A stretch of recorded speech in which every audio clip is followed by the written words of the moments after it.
নতুন সরকার গঠনের 10 দিনের মাথায় কৃষকদের 10,000 টাকা পর্যন্ত কৃষি ঋণ সুদ সহ মওকুফ করে দেয়া হয়েছে। গতকাল বৃহস্পতিবার বিএনপি সরকারের মন্ত্রিসভার প্রথম আনুষ্ঠানিক বৈঠকে এই সিদ্ধান্ত নেওয়া হয়। প্রধানমন্ত্রী তারেক রহমানের সভাপতিত্বে গতকাল সকালে মন্ত্রিসভার বৈঠক অনুষ্ঠিত হয়। এরপর বিকেলে সচিবালয়ে সংবাদ সম্মেলন করে এই সিদ্ধান্তের কথা জানান মন্ত্রিপরিষদ সচিব নাসিমুল গনি। তিনি জানান, শস্য, ফসল, মৎস্য ও পশুপালন খাতের কৃষকেরা এই সুবিধা পাবেন। এই সিদ্ধান্তের ফলে মওকুফ হবে মোট 1,550 কোটি টাকা। এতে প্রায় 12 লাখ কৃষক সুফল পাবেন। সাংবাদিকদের প্রশ্নের জবাবে মন্ত্রিপরিষদ সচিব বলেন, 10,000 টাকা পর্যন্ত কৃষি ঋণ নেয়ার পর যত সুদই হোক, সুদ আসল সহ পুরোটা মওকুফ হবে।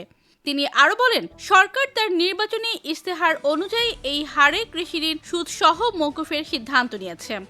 এর মূল লক্ষ্য হলো দরিদ্র কৃষকদের সামাজিক নিরাপত্তা নিশ্চিত করা এবং কৃষি খাতের মেরুদণ্ডকে শক্তিশালী করা।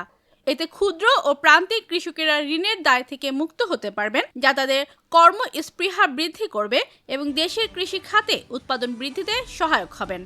ত্রয়োদশ জাতীয় সংসদ নির্বাচনের প্রচার চলাকালে গত 29 জানুয়ারি রাজশাহীতে এক জনসভায় তারেক রহমান 10,000 টাকা পর্যন্ত কৃষি ঋণ সুদসহ মওকুফের ঘোষণা দেন।